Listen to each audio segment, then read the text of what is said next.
CBS News Foreign Affairs correspondent Margaret Brennan at the White House. And again, Margaret, both the Prime Minister and the President touched on a variety of topics, but it certainly seemed once again as though the most biting remarks by the President were certainly saved for Donald Trump. Yes, well, the Italian Prime Minister Matteo Renzi, who's facing a tough referendum in December himself, made a joke that the American journalists and even the Italians are more interested in the results of the November 8th U.S. presidential election than they are in their own politics right now, giving you a sense of just the eyes of the world really focus very much on what happens over the next few weeks going into the U.S. presidential election. The president did fire back, particularly on two issues, mainly based around the questions that Donald Trump has raised about election rigging in the United States. The president said that's just not based on fact.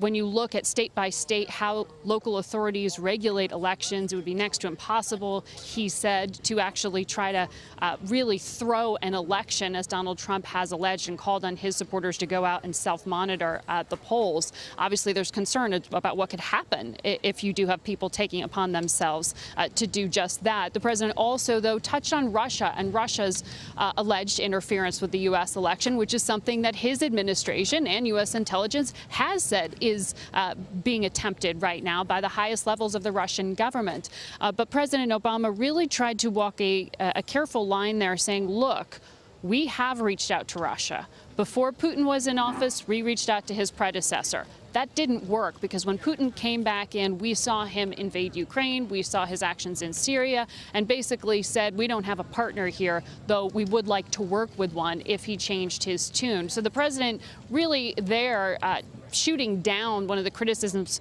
Donald Trump has raised on the campaign trail. Donald Trump said that he would meet with Vladimir Putin before he was even inaugurated should he win the election.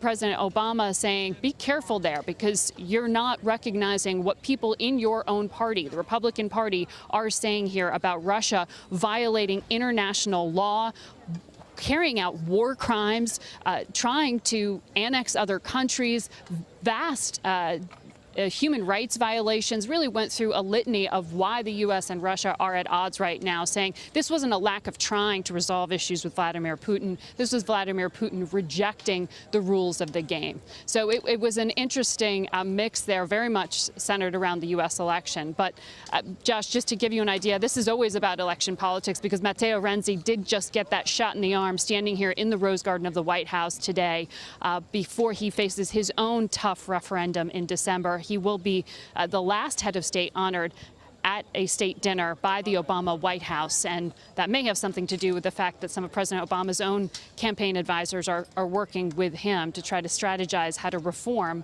his country's own bureaucracy as Europe faces a massive economic and migrant crisis. And certainly, again, the strategic importance of the Mediterranean area was something that he spoke to, as well as you've mentioned this tough referendum.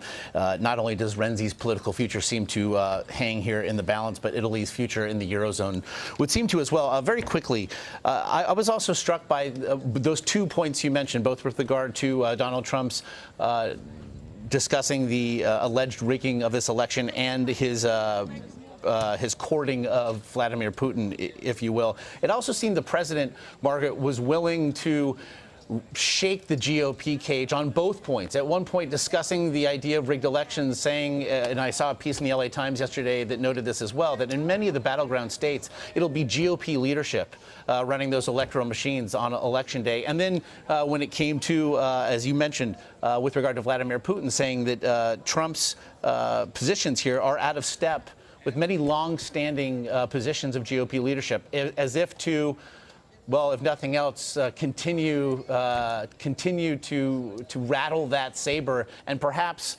create what really seems a sense of infighting that has subsumed so much of this last week or so on the trail. Well, President Obama said he'd be more restrained in his language standing here at the White House than he is when he hits the campaign trail. But he quickly picked up the momentum there. And as you suggest, he did make a point of not just linking the dangerous rhetoric of Donald Trump in terms of what he called, idealizing or courting Vladimir Putin and his politics and policies, but also tried to link that directly to the Republican Party and, of course, those down ballot elections. Remember, this is not just a race for the White House. There's also some hard-fought elections on congressional basis that the Democrats and the Republicans are very much concerned, regardless of who wins the presidency, who will be holding the majority in Congress will help to determine what is possible for whoever is elected the next president. So President Obama did a link saying, look, GOP leaders, you're backing this nominee for the presidency who is doing things that violate what you say you yourself stand for.